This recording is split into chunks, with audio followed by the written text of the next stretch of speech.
Vous aurez reconnu Valérie Pécresse, Philippe Juvin et Marine Le Pen. Qu'est-ce que ça vous inspire, Alain Finkielkraut? Il est vrai que ce qu'on appelle aujourd'hui le phénomène Zemmour est incontournable. D'ailleurs, lui-même se réfère à de très nombreuses reprises au général de Gaulle. Et un philosophe qu'on ne peut pas taxer de réactionnaire, qui a plutôt une sensibilité social-démocrate, je veux parler de Marcel Gauchet, a dit que ce phénomène a eu un effet positif sur l'agenda, parce que il nous a permis de sortir du déni, de lever une série d'interdits, et il a imposé des thèmes qui sont devenus incontournables. Il ajoute même, Gauchet, que Zemmour a rendu service à la démocratie. C'est-à-dire que s'il n'était pas intervenu,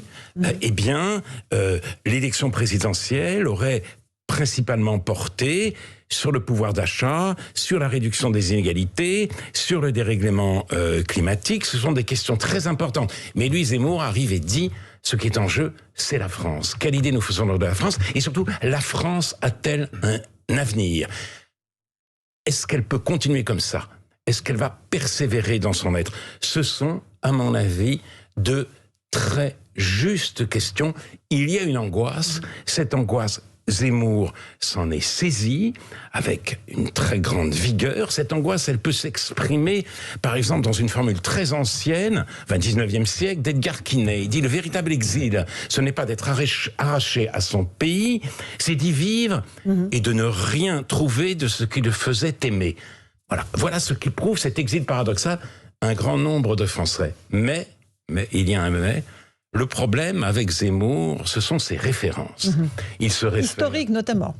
Il se réfère à De Gaulle, certes, mais aussi à Barrès, mais aussi à Charles Maurras.